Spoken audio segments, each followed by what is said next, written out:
Welcome to another edition of In the Weeds with Ikard and Lehman, presented by Riverwind Casino. Riverwind is Oklahoma City's premier casino experience, and there are so many reasons why Riverwind is consistently voted OKC's #1 casino, but it all starts with their amazing variety of gaming thrills and excitement. Riverwind's beautiful, award-winning environment plays host to more than 2,800 of the latest electronic games, with a huge selection of table games, including blackjack match roulette, and Teddy's favorite, craps. No matter what your game, Riverwind has it in spades and hearts. And to learn more about their gaming promotions and entertainment options, all you got to do is visit riverwind.com. Riverwind Casino, good times, great rewards. On this In the Weeds, we're going to take a look at some of the offensive line and defensive line one-on-ones from this week's practice. And shout out to our guy, Eddie Radosevich over at Sooner Scoop, for letting us use this footage that he got. Eddie does a great job. Everyone in Sooner Nation knows that. But in this video, I'm going to take a look at one rep from Febechi Nwaiwu and one rep from EPL. And we'll do a separate video of some of the one-on-ones of the tackle position, but wanted to focus on the interior guys on this one. And the first thing about this rep from Febechi Nwaiwu is this initial kick. He really just steps under himself. And you want to gain more ground with that initial kick. Now, and it's hard to tell where Gracen Halton is lined up here because Kevin Wilson is in the way. Move, coach. What are you doing? But he's really just stepping under himself. Now, if a guy is a very tight three technique, meaning just on his outside shoulder, like very tight, then you can just set in place, kind of just pick up both your feet and put them down, because you want to maintain the inside relationship and you certainly don't want to overset. But for Febechi, I'd like to see this initial kick more here than where it ends up at. But where he gets in trouble is I like the initial touch. So as an offensive lineman, you want to have the initial touch against a defensive lineman. And he gets that outside hand on. The problem is, look at all of that weight on his outside foot. As an offensive lineman, you want to maintain your weight inside, whether that's 60-40, 55-45. Some guys have different preferences than others, but you want to maintain your weight more inside, especially when you're throwing that outside hand. And you can see all of his weight is on this one leg as he's throwing that outside hand. And that's not exactly where you want to be, but I like how active he is with that hand. I like him throwing it. I just like to see him more balanced with his feet. That being said, this is a heck of a recovery from Febechi Nwaiwu. Now, there's a lot of offensive line coaches out there that'll say, oh, you got to keep your post foot up, meaning that inside foot. So Febechi Nwaiwu's left foot in this clip. I couldn't disagree more. I think when guys make inside moves, and maybe not this drastically, but I like when offensive linemen switch their stagger like this. It's just a more powerful position than trying to keep your post foot up. And one thing that Febechi does really good right here against Halton is when he spins, he presses him and uses his length. See that space he creates with his arms? That allows him to recover with his feet. It gives you time. It buys you time. So a guy spins, he gives you his back. You press him away, you recover with your feet, and then you look at this position. Perfect. That's right where you want to be.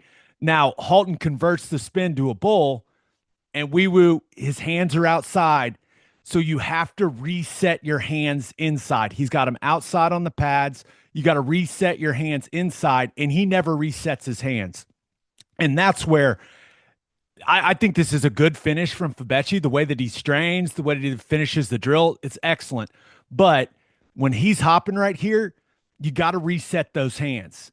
And I'd like to see the butt drop a little more on the initial hop, but the hands are the key here. And this is a drill that Bill Bedenbaugh works all the time, is replacing those hands as a guy is bowling you. So I know they work it every single day in practice. That's really the only thing at the end I'd like to see. The recovery from, kind of having all of his weight outside, Halton hitting him with the spin, using his length, moving his feet, buying himself some time. He gets in a really good position right here. And I think Gracen Halton shows you the type of strength and power he's got because Febechi Nwaiwu is a big, strong guy. But right there, that the hands are the key. Get your hands inside, and then you'll be able to lift Halton's chest a little more. I don't want to get into discussions about vectors of force, but that's really what we're talking about here. But he does a nice job with the recovery. Just got to get those hands back inside. Would like to see the butt drop more on the hop, but really like the powerful position he's in right there. Look at how those hips are rolled forward. He's engaged. Like there's a lot of power behind that. A nice rep from Febechi Nwaiwu. Nice little battle between Nwaiwu and Halton. Just look at Nwaiwu. I mean, that's an offensive guard right there, ladies and gentlemen. See I messed up. I'm rusty. It's the off season, but right here, that's kind of how you want your guards to look right there. All right, let's take a look at a rep from Eddie Pierre-Louis, and we'll do that. But first, you listen to this podcast to get insight from the guys who played the game. Why don't you make the same approach when it comes to buying your beef? When you order from Didier Ranch, you are getting your beef directly from the people who raise it. A rancher knows what it takes to have premium quality beef. Didier Ranch has done it for over 100 years right here in Oklahoma. From delicious 21-day dry-aged ribeyes to savory steak burgers, there is no better place to get your beef. Get your beef from the guys who've done it and use code Oklahoma15 for 15% off on DidierRanch.com. Didier Ranch, tradition tastes better. Now, the first thing I want to point out in this clip with EPL is his stance is odd. You cannot have your feet even at this level. You just can't. You cannot do that. He needs to have stagger in his stance. He's playing left guard in this clip. This left foot needs to be back.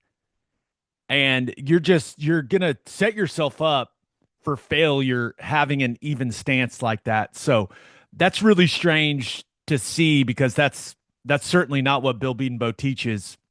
And it's really difficult to play at a high level if your stance is going to look like that. And let's take a look at the clip. Now, I think EPL, he's going with a jump set here. You kind of the quick 1-2. I would like to see it be a more powerful 1-2 instead of, you see how he's kind of hopping into it? See how he kind of hops into it? You want your cleats in the ground. You want a forceful 1-2 hands on him. Now, that being said, misses with the hands, right? Hands are outside. Now, it's not always a bad thing to just go outside and clamp. The key is when you do it, you got to reset your hands inside. You got to win the leverage battle. You got to get your hands inside. And it's clear David Stone has, he's winning the leverage battle with the hands. But this right here, where he does this quick 1-2 and jump and is knocked straight at, like, that's just not a position you want to be in. And I think it has a lot to do. Look at how his feet are even. When someone is trying to push you and you're trying to stop them, this is the simplest way I can put it. You don't have your feet even when someone's trying to push you over. You have your feet staggered, right? You get in a stance, like one foot is back and like you're engaged.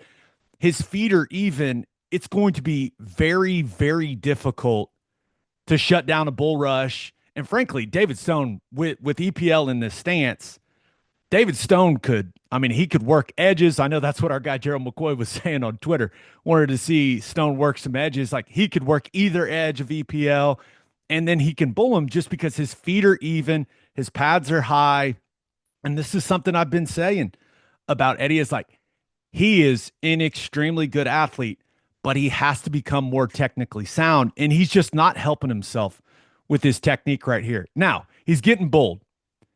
He needs to either, you see how he's walking back? You have to be one of the strongest guys alive to shut down bull rushes by walking. There's some guys in the NFL that can do it. Like there are some guys that are just so strong they can do that. But you'll see him get to a hop here. You see how he hops? That hop needs to happen right now. That's when the hop needs to begin. He walk, walk, walk, hop, hop. That hop needs to happen a lot sooner than it does, and he'll be able to shut down that bull rush from David Stone sooner. But the hands are wide. Got to reset the hands. You see, how he's got the left hand in. You got to reset that right hand and hop quicker. Now, I like the finish. That's a good finish from Eddie. He's athletic. He's battling. I don't think anyone's going to question the effort. We've all seen what he did last year when he got his chances, but it's just got to be more technically sound from him. And if he gets the technique down, man, he's going to be a really good player. But at the line of scrimmage in the SEC, you can't just out athlete people. That's just not how this thing works. So wide hands, even feet, high pads. That's just, you look at that position right there.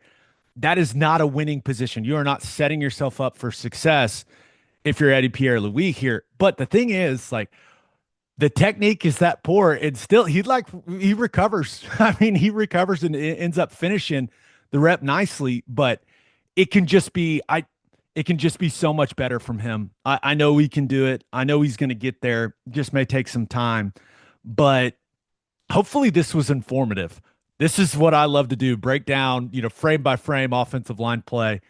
And I'll have another one with some of the reps of the tackles from this practice, but this is how people watch film, man. When you're watching 101s, you talk about every little piece of the technique, your feet, your hands, your finish. It's a good finish from 55, but the technique, it can be a lot better. Hope you guys enjoy this. I'll have another video with the tackles, like I said, but until that, we'll see you next time here on In the Weeds.